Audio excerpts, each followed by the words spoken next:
My name is Pat Bohse, and welcome to Community Connections. Our first guest for today is Phyllis Noviello. She's the MAAP Coordinator for Family and Children's Service.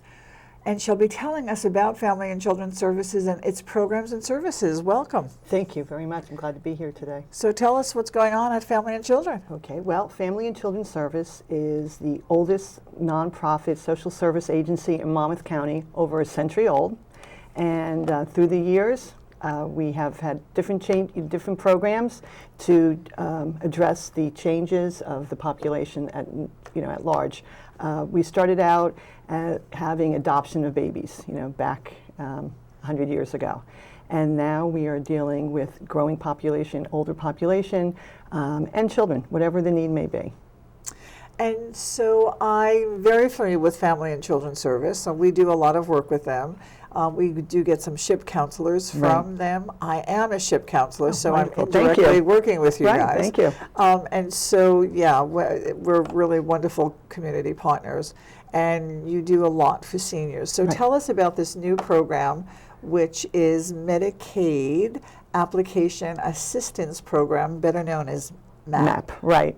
Well, we continue to seek ways to support our community. And as the population grows, we've found a need that people need health care. And to possibly to stay in their home, that is the best option. And that is the initiative of the government, at this time. We do know that. Yes.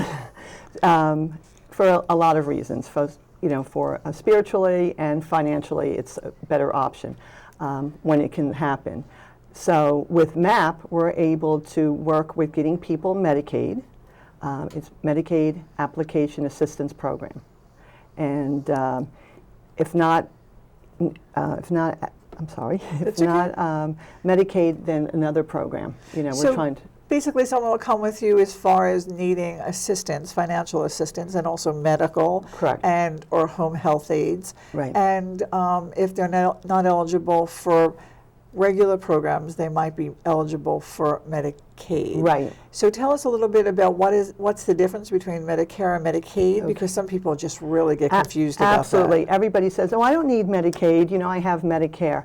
Medicare covers Med A. So if you're in the hospital, it will cover your hospital stay.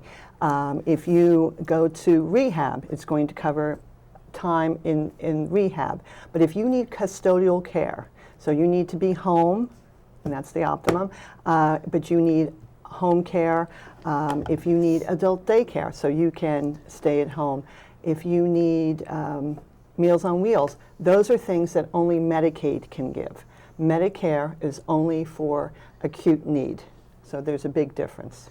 Okay, and so I'm very familiar with it because my mom, before she passed, we had to go through a process because she was put into a nursing home, and she was there she was dual eligible, meaning that she had both Medicaid and Medicare. Right. And she was medically needy because she had too much money. Right. But in the same token, she just needed 24/7 help. Right. And so, again, I think that there's limitations, or maybe you can go over some of the guidelines for Medicaid. Well, you said something, a good term, medically needy. There's no such thing as medically needy. As of December 1st, 2014, you can be eligible for Medicaid if you make over $21.99. That's the cutoff. That is 300% of the federally impoverished, because $3,000 is not going to get you a whole lot of time in a nursing home or an assisted living, as you maybe personally know. Yeah, not even. So now with this program, you are eligible. There is no more medically needy. Again, though, the push is to keep somebody at home. Okay, and so tell us about the service that you're going to be providing. Okay, what my job would be is to do the Medicaid application. It's a very time-consuming and scary daunting. Yes, good word. What happens is, there are people out in the community that may be covered under different grants, may be covered under Medicare, maybe for a short time after they get home from a rehab or the hospital, but now they need additional services. Unfortunately, we know grants get cut all the time, so Medicaid is here to stay, which is a very good thing. There's some differences, and Medicaid can give you a lot of different services that can keep you at home or possibly, cover you for a nursing home or assisted living. Why you would need me is because it's daunting. You need to be able to provide a lot of documentation, including is 60 months worth of bank statements. That alone sets people, I can't do that. I was with a 85-year-old woman today, and I said, I'm going to need to get your birth certificate. And she's like, I wasn't even born in a hospital. I'll get a birth certificate, Sure. So that would just turn somebody off. So there's a list of documents that one has Yes. to produce in Yes. order to submit it to social services Yes. for approval. Right. And it goes to the county social services Yes. for the initial Right. process. Right. And that usually takes a long period of time. Yes. They give you a month to pretty much get everything together, but they can take a lot of time. Okay. Yeah. And so I think some of the messages that we should be telling people regularly is understand what documentation needs to be kept. It's similar, I think, to your tax return, like as far as a 5-year look back. Exactly. What I tell people is start, saving your bank statements, save receipts of everything you buy, because they're going to look item per item. If there's $600 just a cash, check me out of the cash, they're going to say, well, what was that used for? You're not allowed to gift. So, people, they're going to question you. So if you have documentation to prove it, that would be wonderful. It is also death certificates, if your spouse is deceased, marriage certificates, divorce, decrees, things like that. Okay. And so why should they hire you, Family and Children's Services, versus an attorney or going other places? Okay. Well, we are a one set fee. So we are not a la carte like most other agencies or an attorney where, a phone call every time is going to cost you something. And I will do everything from the beginning. I will collect all the data. I should start with, I go out and I do a consultation for free in the home because I want to know really what the person needs. Plus you want to see where they live. Exactly. And I want to know the true story. This is not just because you have the right amount of money and you want help. I want to make sure you really are medically eligible also. So that's one of the issues. So we're not going to be nickel and diming you. You can call me all the time. You can ask me questions. It is also very time consuming. Most of the people that have been calling me since the inception of this program have been daughters, sons. They're the sandwich generation, so they have other things going on. They're still working. They're trying to take care of mom or dad, and figuring out what they need. And then to do this, it's very upsetting, And then they just let it go and figure out. So I'm going to just push back a little bit. Sure. So when you go to your home visit, you're looking at, again, both the mental capacity of the person, you're looking at their facility to make sure it's safe environment for them to stay in. I'm sure you're even looking in their refrigerator to make sure that they have food because we have issues of food insecurity all over the place with seniors. And then you're going to be asking them for all of this wonderful documentation, which they probably look at you with cross eyes saying, what are you kidding? Right. Right. Well, and I ask, if possible, if I can see a bank statement just to get an idea. Sure. Or, I was out today and I asked her, do you have any stocks? And she started laughing, but there's things I have to ask. Right. Because there's an income limitation for Medicaid. Correct. In regards to even assets. And that is $2,000 assets. Okay, so a senior not only has to be on limited income, meaning monthly checks coming in, whether it's Social Security, maybe a small pension or anything like that. Correct. They can't own or have assets more than $2,000. Correct. They can have some money, but then they're going to spend down. And then That's a wonderful word. I've always. Yes. And that I'm going to also counsel them on spend down. That is, do you have a prepaid burial? You need to do that.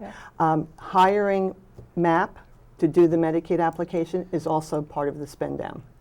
So you're advising them and you're walking them through that process. Absolutely. So that's incredibly valuable versus, like you had said before, every phone call usually to a paid professional adds up. Right. Okay, so tell us a little more then. So I'm doing this walkthrough. You've gone to the house. You have deemed someone to be appropriate. Right. They have the appropriate ADLs. Yes. What is that? Activities of daily living. And so that is, they need assistance with bathing, with dressing, grooming, ambulation, transferring. So now you have a full picture. You're doing the paperwork. You're submitting it to social services on their behalf. Yes. Again, you have to collect all of the documentation. That's the financial part of it. The clinical part of it also is you have to send paperwork out to the patient's doctor, primary care physician, and they complete and say, yes, this person would be at risk if they did not have in-home care or nursing home or assisted living care within 30 days. Then I also have to contact the state to let them know that we need someone to come out to do a screening. It doesn't matter that I, as a social worker, or the doctor says, yes, they meet the needs, and everyone can say, they need to come out also to do a screen. Okay, because Medicaid money is taxpayers' dollars. Exactly. And so there's this double check. Absolutely. So, okay, so we've decided someone's eligible. You've submitted the paperwork. Now they're waiting for approval. Right. Do you, Family and Children's Services, stay in touch with them during that process? Absolutely. Okay. So what I'm going to be doing is, again, we have to get everything in within a time frame. But the state can take their time. So I'm going to be in constant contact with them. I'm in contact with the client. If they're in a nursing home, now they're Medicaid pending. So I have to let the facility know because they want their money. Yep. So I'm going to keep updates there, or the assisted living. If they go to, if I can get them into an adult daycare, again, they want their money. Okay. I wanted, I will be there the whole time. Communication is very important. Okay, so let's communicate with the audience now and tell them how they would get in touch with you if they're interested in your program. Right. So give us a phone number, Okay, website. that is easy. Phone number is 732-222-9111. And that is the best way. We are on the web, www.fcsmonmouth.org. Okay, and they would ask for the MAAP coordinator. Yes. In regards to having a first interview. Right. And setting up an appointment. Absolutely. So tell us, we have about one more minute. Okay. Anything else you want to share about the program and how helpful this will be going forward? I think it's really important that everyone understands that you don't have to be indigent to get Medicaid. And that, yes, it is a very complex program to go through, application to go through, but that's what I'm here for. It's not a reason not to do it. Also, that it is our hope that once we, get some cases, that we are able to, and we're going to show that there is a need, that people aren't applying, that we will be able to get grants, and so that we will be able to have more, more paying clients under a sliding scale. So for our audience, I really would love for you to call Family and Children's Service, ask for the MAAP coordinator, find out more about this program because it's incredibly valuable, and people are really wanting to stay in their homes. This is a great opportunity if they're eligible and it's safe for them to remain in their homes and then have personal consultation or care from an expert in the field of aging and in this field of Medicaid and Medicare, which can be a little bit much when you're not familiar with it. We're going to take a short break and we'll be back in a minute. Now's a great time to make your home more energy efficient, and the New Jersey Natural Gas Save Green project is here to help. Take advantage of rebates and incentives up to $15,000, designed to make your whole house more comfortable, improve performance, and save you money. Upgrade your older, inefficient heating equipment, central air conditioning system, and water heater with money-saving, high-efficiency equipment. But don't stop there. Your new equipment will have to work harder, wasting energy dollars if your home is not properly weatherized by reducing air and duct leaks and installing proper insulation. Call the Save Green Project at 877-455-NJNG or visit SaveGreenProject.com, and we'll help you get on the road to maximum energy efficiency and savings and explain how you may qualify for up to $15,000 in rebates and incentives. Call Save Green at 877-455-NJNG. Hello again. My name is Pat Bohse, and with us now on Community Connections is Michele Gannon, founder of Mary's Place by the Sea. and we'll be talking about this great organization that I just learned about. So welcome. Thank you, Pat. It's wonderful to be here. So tell us a little bit about your organization. Again, this is a new organization for me, so I'm excited to hear about it too. Well, I love the opportunity to always share about Mary's Place. Our organization is 6 years old. We are a nonprofit, and we're a cancer center for women who are in treatment for cancer or up to 1 year post-treatment. And so you have to tell us more than that. We run it like a bed and breakfast. So the women will come in and stay up to 3 days. Some will just come in for the day. And while they're there, we give them an opportunity to really take a step back from their treatment, from everything that they're going through during treatment, from diagnosis, surgery on, and let them get a different perspective. And the way that we do that is through some services that we provide: oncology massage, Reiki therapy, guided imagery, counseling, which is one-on-one, nutritional counseling, we journal, we have art therapy, and we individualize each service, each program for our guests to really get to know them and serve them best to help them through their journey with cancer. So when you say that they come for 1 to 3 days, is it in the beginning of their treatment? Do they pick when they come? How does that work? It's really whenever they hear about us and they're ready for it. Okay. And we find that typically when a guest picks up the phone and they call Mary's Place, they're at that breaking point. And some will bring in that very day and provide the services for them, or they will make advanced reservations to stay for a few days just to get away. And how many people can you handle at one time? Right now we have a 4-bedroom home, so 4 guests overnight. We run the program 7 days a week. It's ongoing. And we have up to 10 women a day who are women who may come in just for the day or stay for a few hours or have services. And so why only women? I focused mainly on women as a mother. I had young children and I was sick, and I did not have cancer, but I had this moment of clarity when just laying in bed and my kids poking at me saying, "Are you better now? Now, can you get up?" And I realized that we don't give ourselves any opportunity to just focus on ourselves. We let everyone else rule what we have to do in terms of managing the house, working outside of the home, keeping everyone happy. And oftentimes we just say, "I'm fine," but we're really not fine. And the body is shouting out, "I need some attention." And I remember saying in January of 2009, after being sick for about a month, I said to my husband, "I wonder what a woman does when she has a long-term illness like cancer." And the idea really it was like a seed at that day, and now it's just a forest. Wow. Yeah. So where do a lot of your guests live or come from? It's amazing for me to know, for us to realize that our guests come from all over the country now. Really? Yes, we have, of course we serve Monmouth and Ocean County, and that's mainly a lot of our women during the day who will come for the day. But we have women traveling from California, Wow. Texas. We have a large group of women coming from North Jersey, New York, Connecticut, Rhode Island, Delaware, a very large group from Pennsylvania. We have a great group of young women who come in. They range from ages 17 to 22, and we basically have a day just for them on the calendar each week because we want to specialize. They're a little bit different from our guests who might be in their 50s or older, and we just make the experience special for each one of them. So where is your location? We are in Ocean Grove. We're at the end of the first beach block at 15 Broadway, and we are currently bursting at the seams in that home with a wait list, as you can well imagine.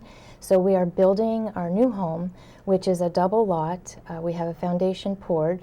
It's literally being built while we speak, and that should be done in 10 months. In the same location or geographic location? It's in Ocean Grove on Main. So now I can understand why people are coming from California and all over because of your geographic location. Right. How does someone learn about Mary's Place? It's been a word-of-mouth organization. Growth-wise, from the guests who stay, we ask them if they enjoyed their stay to take a stack of brochures with them and put it where they have their infusion, their doctor's offices, their social workers, wherever they may travel. That's the main area of how we've grown, and then just the supportive community around us has been incredibly amazing how it's grown. So what kind of support are you getting, or what kinds of fields that people come from that are helping you? We have Dean's Natural Food Market and Okay. Wegmans. Yep. They support us by supplementing our food costs, so we can provide organic meals for the women, and we can show them how to make a simple meal that will actually help their body heal and aid a lot in some of the different side effects that they're going through within chemotherapy, such as nausea, depression, lymphedema, neuropathy, and we look at our kitchen as our medicine cabinet, so they support us that way. They provide paper goods for us, different organizations throughout the community doing that as well. And then when we need something and we just can't provide it for them, we put a call out and it happens magically. For instance, we had a guest yesterday who came in, was spending the day with us, and said, I don't know if you can make this happen, but I would love to have my hair trimmed. And I don't want to go to a salon because I just don't want anyone staring at me. And within 2 hours, we had someone from a salon come to the house. We sat her in a chair and she fixed her hair. And she left a completely different woman. Absolutely. Shoulders back, head was held high. And she said, I'm ready to go back in. So I believe, too, that if you put it into the universe, it'll come. But the Right. issue, and a lot of times not-for-profits don't get this, is that you have to put it out there. No Right. one can read our minds. Right. No one can make it happen if they don't know what you need. So it's really important to let the world know whatever you need, whenever you need it, and how crazy it might sound, because it'll come. Right. And we have some cutout letters in the house that say ask, believe, receive. And we ask our guests to do that as well, is you tell us what you want and we'll make that happen. And it's been amazing. It's hard to put it in a brochure, all the services that we provide, but the main thought is for a woman to come in with the idea that she's going to use this respite to gain a different perspective and say, how am I going to get rid of this dis-ease or empower myself to be an active participant in the amazing medicine that's going into their body and be an active participant in their healing. And to have a guest look us in the eyes and say, this is where my healing began, to me is wonderful validation to know that we are doing something so impactful, and it needs to be spread. People need to know. Yeah. So does it cost anything for the women to come and stay? It's free. And I say that because most women who are going through treatment are so shocked to find out that they can have all of this and it costs nothing to them. We pay for the services, we fundraise throughout the year. We have a wonderful supportive staff of volunteers working in the office daily, preparing the fundraising and helping us run this program as efficiently as possible to keep it free for our guests. So I'm assuming you have a board of directors. We do, yes. And so tell us a little bit about the organization itself. The board stayed very small in the beginning because we didn't have a prototype to follow. And when I say we, I have a co-founder, her name is Maria McKeon, and she has partnered with me since day one on our project. And we have 95 volunteers currently. Wow. And so when we kept the board small because we just didn't want a lot of outside opinions to know, we knew exactly what our hearts were telling us that we wanted to provide for women. And we sat with each guest, talking to them and saying, where are the gaps in your care and how can we help? And from that, the mission started from one sentence, and it's a nice paragraph now, of what we provide. So we have a board of directors, we have a small staff, we have 2 resident house managers who are always in the house, and one of our resident house managers sleeps all night with the guests, and she's there to provide for their every need. And then we have a day shift resident house manager, and they're amazing. One resident house manager, Janice, is a cancer survivor, as are many of our volunteers. Wow. So they come with a true understanding of where our guests are, why they're feeling the way they do, when their hair falls out, when they're recovering from surgery, when they're taking different meds that are making them feel different, and what they're going through in their home with their families, trying to relate to that, and basically what they need on any given day to get through this disease and give them hope. Can someone come more than one time? Absolutely, and we want to be a part of the journey. And as long as we have availability, we have our guests, usually will book an advanced stay once they're there for the next time. For our guests who live locally, some travel 3 times a week to come in and have a massage or just a cup of tea. I had a guest call yesterday from the bathroom at work, and she said, I shouldn't have come back, it's too soon, I just need to talk. And we just chatted on the phone, and she said, I have chemo brain, nobody understands what that is. And a good 15-minute conversation, a lot of laughs, and we got her back on the road, and she said, all right, I'll be in tomorrow, and she's there right now, actually. Oh, that's really wonderful. Yeah. And the stories are just so moving. So now down to business. Yeah. So we understand who you are, where you're located, what you provide to your guest. So tell me how you're funded. We are funded from we're donor funded privately, and just the way I look at Mary's Place is such a community. It's a lot of people all giving a little bit. A majority of our fundraisers, our funders, are right in Monmouth and Ocean counties. We do have some corporate donations. We have a full-time grant writer, and we have received funding from pharmaceuticals for our nutritional program, and that is very validating for us, knowing that we're on the right track. Yep. And we're providing something that the medical community is looking at and supporting. And it's amazing to see how we've been able to pay the rent every month for 6 years, and now expand and stretch a little bit and build a $2 million home.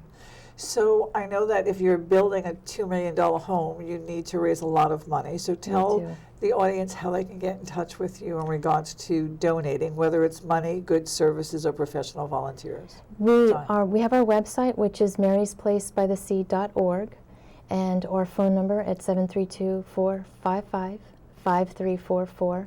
And you'll always get someone on the phone there to answer your questions. The website is user-friendly, and it shows you how you can help. There's a donate button on there. You can go right to our Facebook page, and that's always fun because we keep that updated every day with different stories from our guests. And you can really get an idea of what we are doing and the difference that we are making in the cancer community.